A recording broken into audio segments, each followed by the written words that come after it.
இதுதான் அவர்கள் செய்த மிக மோசமான தொழிலாளர் விரோத நடவடிக்கை. அரசு கடைசி வரைக்கும் அந்த நடவடிக்கை அவர்களுக்கு எதிராக எடுக்கவே இல்லை. இன்றைக்கும் எங்கள் புகார்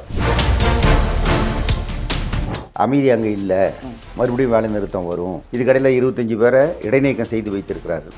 இடைநீக்கத்தை ஒட்டி மறுபடியும் ஜெயிலுக்குள்ளே போகிற மாதிரி ஒரு சித்திரவதை கூடத்துக்குள்ளே போகிற மாதிரியான உணர்வோடு தான் அவர்கள் வேலைக்கே போனார்கள். சிஐடி விட்டுட்டு வெளியே வந்தால் தான் இது உனக்கு கிடைக்கும் என்று எல்லா நாட்டு அரசுகளும் ஒத்துக்கொண்டு கொடுத்துருக்கிற உரிமை தான் தொழிற்சங்க உரிமை. அவன் உலக அளவிலான முதலாளி, அவன் பல்லாயிரம் கோடிக்கு அதிபதி என்றெல்லாம் இருந்தாலும் கூட இறுதியில் தொழிலாளிகள் உற்பத்தியை நிறுத்திவிட்டால் அவனுடைய பணத்தாலோ எந்திரத்தாலோ அவனுடைய எதனாலோ எந்த பயனும் இல்லை. சாம்சங் நிறுவனம் தொழிற்சங்கம் அமைக்கிறதுக்கு பல கட்ட போராட்டங்கள் நடத்தி இப்போ அது வெற்றியும் அடைஞ்சிருக்கீங்க. இந்த வெற்றி எப்படி பார்க்குறீங்க? இந்த வெற்றி ஒரு நெடிய போராட்டத்திற்கு பிறகு கிடைத்திருக்கக்கூடிய வெற்றி. நாங்கள் பட்ட பாடும் பட்ட கஷ்டமும் அதற்காக தொடுத்த வழக்குகளும் சந்தித்த காவல்துறை வழக்குகளும் இதெல்லாம் வைத்து பார்க்கிற போது இது எங்களுக்கு ஒரு மகிழ்ச்சியான விஷயம். தொழிலாளர்களும் இந்த வெற்றியிலே பெரும் மகிழ்ச்சி அடைந்திருக்கிறார்கள். முதற்கட்ட பேச்சுவார்த்தை வெற்றிக்கு பிறகு சாம்சங் அதை அமல்படுத்துறதுல ரொம்ப இழுப்பறியாக கொண்டுட்டு வந்திருந்தாங்க. இப்போ சாம்சங் பணிஞ்சிருக்கு அப்படின்னே நம்மளால் பார்க்க முடியுது. பட் என்ன காரணம் அப்படின்னு நினைக்கிறீங்க? அதாவது முதல்கட்ட பேச்சுவார்த்தை முடிந்த பிறகு எங்களுக்கு கிடைத்த வாக்குறுதிகள் முக்கியமானது வேலை நிறுத்தத்தில் ஈடுபட்டதற்காக யாரையும் படி வாங்கக்கூடாது என்பது போன்ற அந்த நடவடிக்கைகள். அடுத்தது இந்த தொழிற்சங்கம் எழுப்பி இருக்கக்கூடிய கோரிக்கைகளின் மீது நிர்வாகம் எழுத்துப்பூர்வமான பதில் தர வேண்டும் என்பது தான் அப்போதைய மிக முக்கியமான ஒரு முடிவு. நிர்வாகம் அதை ஏற்றுக்கொண்டது. ஆனால் அதை தாமதப்படுத்தியது, கொடுக்காமல் தாமதப்படுத்தியது. பேச்சுவார்த்தையில் நாங்கள் கொடுத்த அழுத்தத்திற்கு பிறகு ஒரு பதிலை கொடுத்தார்கள். அந்த பதில் பேருக்கு கொடுக்கப்பட்ட பதில். அதில் 9,000 ரூபா தான் சம்பள உயர்வு எங்களால் தர முடியும் 3 வருடத்திற்கு, வேறு எந்த கோரிக்கையும் எங்களால் ஏற்க இயலாது என்று தான் அவர்கள் பதில் கொடுத்தார்கள். அதுவரை அவர்கள் அப்படித்தான் செய்து கொண்டு இருந்தார்கள். கடந்த 16 ஆண்டுகளாக ஒரு வருஷத்துக்கு 2000 ஆரம்பத்தில் ஒரு 1000 ரூபா போடுறது, 2000 ரூபா போடுறது. கடந்த முறை 3000 ரூபா ஒரு வருடத்துக்கு என்று போட்டிருக்கிறார்கள்.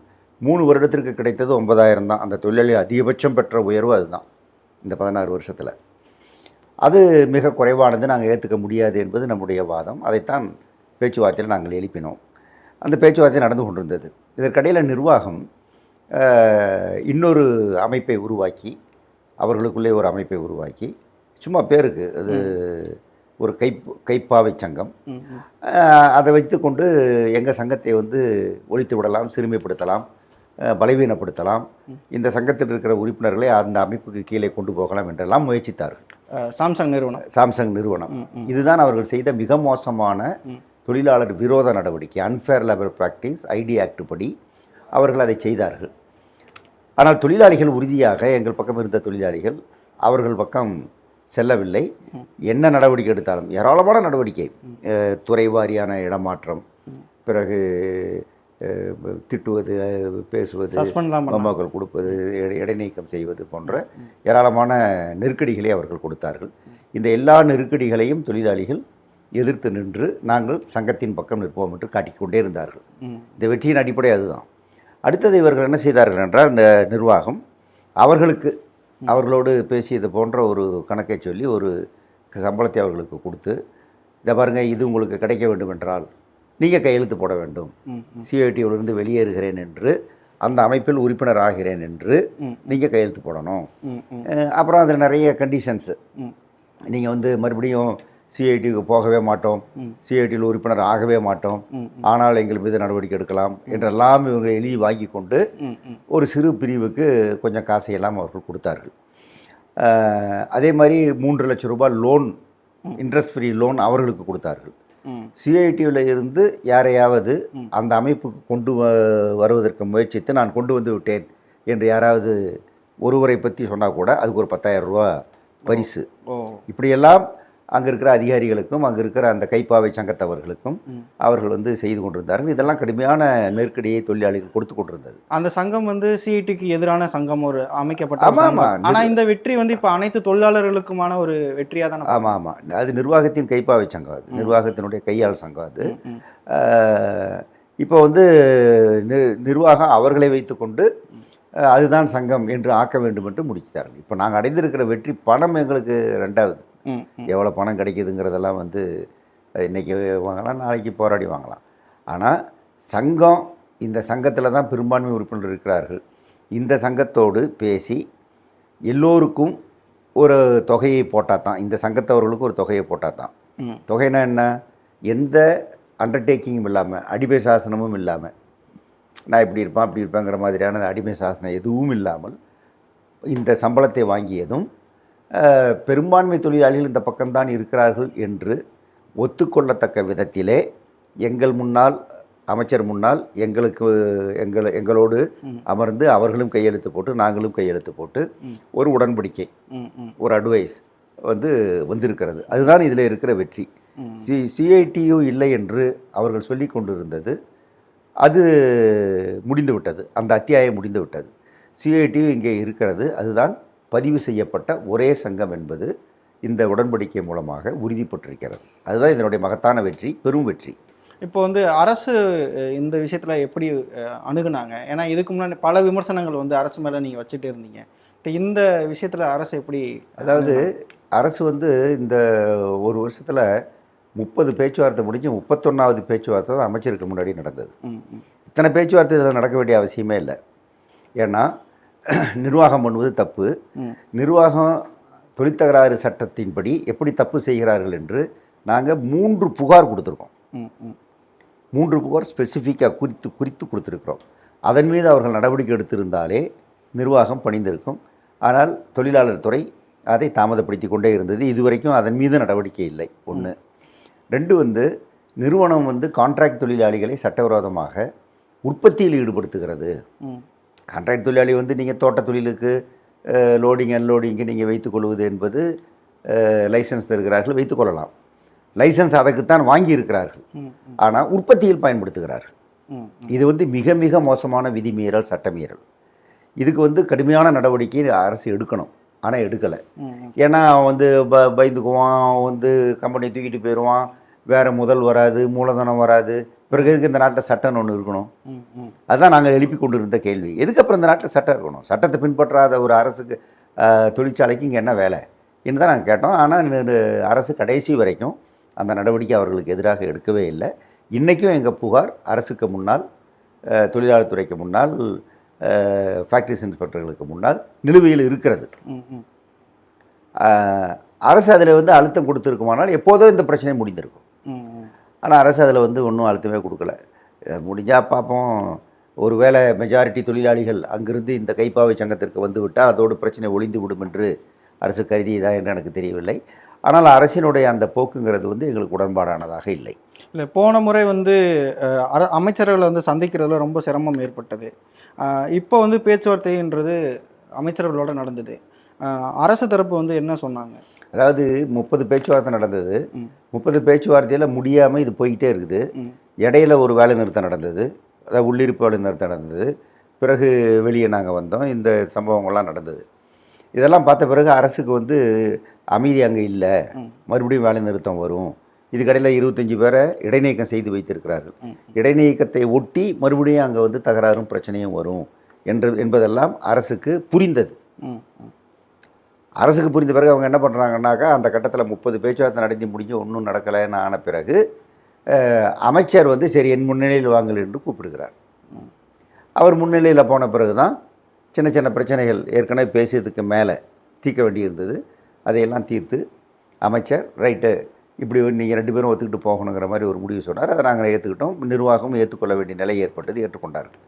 அதுக்கு பிறகு அமைச்சர் 25 பேருடைய பிரச்சனை தீர்ந்தால்தான் நாங்கள் இதை ஒத்துக்கோன்னு நாங்கள் சொன்னபோது, 25 பேருடைய பிரச்சனையை இதோடு போட்டு நம்ம மிங்கிள் பண்ண வேண்டாம், இது ஊதிய உயர்வு கோரிக்கை, ஊதிய உயர்வு கோரிக்கை நாம் ஓரளவுக்கு முடித்து விட்டோம். இது சம்பந்தமாக தொழிலாளர் துறை தொடர்ந்து முயற்சித்து இவர்களுக்கு வேலை பெற்றுத்தர நடவடிக்கை எடுக்கும் என்று அவர் வாக்குறுதி கொடுத்துருக்காரு. ப்ரெஸ்லேயே வந்து அவர் சொன்னார். அது அடுத்து நாங்கள் பார்க்க வேண்டிய அடுத்து 25 பேருங்கிறது தான் எங்களுடைய முக்கியமான இது. நிறுவனம் அவர்கள் போக்கை மாற்றிக்கொள்ளாவிட்டால் எங்கள் தொழிற்சங்கத்தை ஏற்றுக்கொண்டு எங்களோடு அவர்கள் வந்து பேசுவது, எங்களோடு இதை செய்வது என்பதை அவர்கள் செய்யாமல் போனால் தொடர்ந்து அங்கே பிரச்சனை நீடிக்கத்தான் செய்யும். அந்த பிரச்சனையில் தொழிலாளிகள் நிறுவனத்தை எதிர்த்த போராட்டத்தை சட்டப்பூர்வமாகவும் நேரடியாகவும் நடத்த வேண்டியதை நடத்தத்தான் செய்வார்கள். இது வந்து ஒரு மகத்தான வெற்றி அப்படின்னு தான் பார்க்க முடியுது. குறிப்பாக வந்து தொழிலாளர்கள் வந்து இதை எப்படி உணர்றாங்க? அவங்க அதாவது தொழிலாளர்கள் வந்து பெரிய மகிழ்ச்சி அவர்களுக்கு. ஏனென்றால் நிறுவனம் தொடர்ந்து தினந்தோறும் உள்ளே போகிறவங்களுக்கு அது ஒரு விதமான ஜெயிலுக்குள்ளே போகிற மாதிரி, ஒரு சித்திரவதை கூடத்துக்குள்ளே போகிற மாதிரியான உணர்வோடு தான் அவர்கள் வேலைக்கே போனார்கள். அது அவ்வளவு கஷ்டத்தை அனுபவித்தவர்களுக்கு இந்த ஒப்பந்தம் என்று வந்த பிறகு இதுதான் இனிமேல் சங்கம் என்று ஆகிவிட்டது என்கிற அந்த நிலையால் அவர்களுக்கு ஒரு பெரும் மகிழ்ச்சி ஏற்பட்டிருக்கிறது.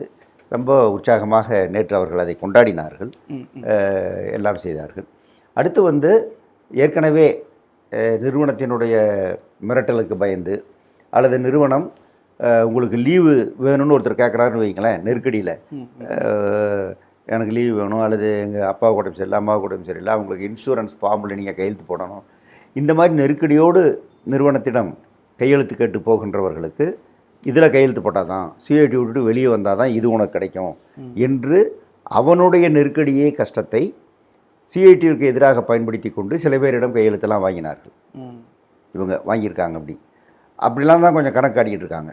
அந்த மாதிரியான தொழிலாளிகளும் சரி, ஏற்கனவே பயந்து போய் அந்த பக்கம் போனவர்களும் சரி, இப்போது மீண்டும் நாங்கள் சங்கத்துக்கு வருகிறோம், என்ன செய்ய வேண்டும், அதுக்கான ஃபார்மாலிட்டிஸ் என்ன என்று இப்போது அவர்கள் கேட்க தொடங்கி விட்டார்கள்.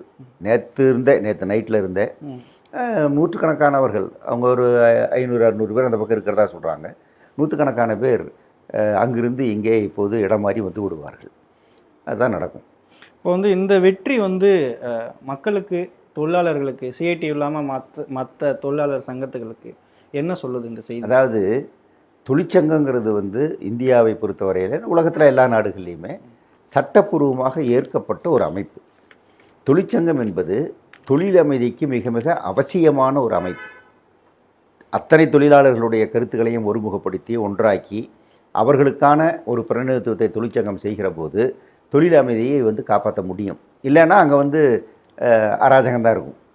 அப்போ அந்த தொழிற்சங்கம் என்பதை நெடிய போராட்டங்களுக்கு ஒரு 300 ஆண்டு வரலாற்றை நீங்கள் பார்த்தால், தொழிலாளிகள் நடத்திய எண்ணற்ற போராட்டங்களுக்கு பிறகு தொழிற்சங்கம் என்ற ஒன்று இல்லாமல் இருக்க முடியாது என்று எல்லா நாட்டு அரசுகளும் ஒத்துக்கொண்டு கொடுத்துருக்கிற உரிமை தான் தொழிற்சங்க உரிமை. இப்போ இந்தியாவிலையும் 1926 தொழிற்சங்க சட்டம் வந்து விட்டது. தொழிற்சங்கம் இல்லாமல் ஒன்றுமே பண்ண முடியாதுன்னு வெள்ளைக்காரங்காலத்திலேயே அவங்க ஏற்றுக்கொண்டு தொழிற்சங்க சட்டத்தை கொண்டு வந்தார்கள். அந்த சட்டப்படி இப்போ அதே மாதிரி நம்முடைய அரசியல் சட்டத்தில் 19(1)(c) இந்தியாவில் இருக்கக்கூடிய எல்லோரும் ஸ்தாபனமாக தங்களை திரட்டி கொள்வதற்கான உரிமை இருக்கிறது. ரைட் டு ஃபார்ம் அசோசியேஷன், சங்கம் வைக்கும் உரிமை உண்டு என்று அதில் தெளிவாக சொல்லப்பட்டு, அது ஃபண்டமெண்டல் ரைட். அது அந்த உரிமையைத்தான் சாம்சங்கில் தொழிலாளிகள் வந்து பயன்படுத்தினார்கள். அந்த உரிமை, அவனுக்கு இருக்கிற உரிமையை பயன்படுத்துவதே குற்றம் என்று தான் தென்கொரிய நிறுவனம் சொன்னது. நீங்கள் சங்கமனா வச்சா அவங்களை விட மாட்டோம் என்று அவர்கள் சொன்னார்கள். இது அரசியல் சட்டத்துக்கு எதிரான அவர்களுடைய நடவடிக்கை. அதை உடைத்து சட்டத்தில் இருக்கிற உரிமையை பெறுவதற்கே இவ்வளவு கஷ்டப்பட வேண்டி இருக்கிறது என்கிற ஒரு கசப்பான ஒரு விஷயத்தை மத்திய மாநில அரசுகளுக்கு இந்த போராட்டம் உணர்த்தி இருக்கிறதுங்கிறது ஒன்று. பொதுமக்களுக்கும் நான் வந்து அதான் சொல்ல விரும்புகிறேன். நாங்கள் எங்களுக்கு இருக்கிற உரிமையை அனுபவிக்கிறதுக்கே இவ்வளோ கஷ்டப்பட வேண்டியிருக்கு அப்படிங்கிறது தான் வந்து மக்களுக்கு நான் சொல்ல விரும்புகிறேன்.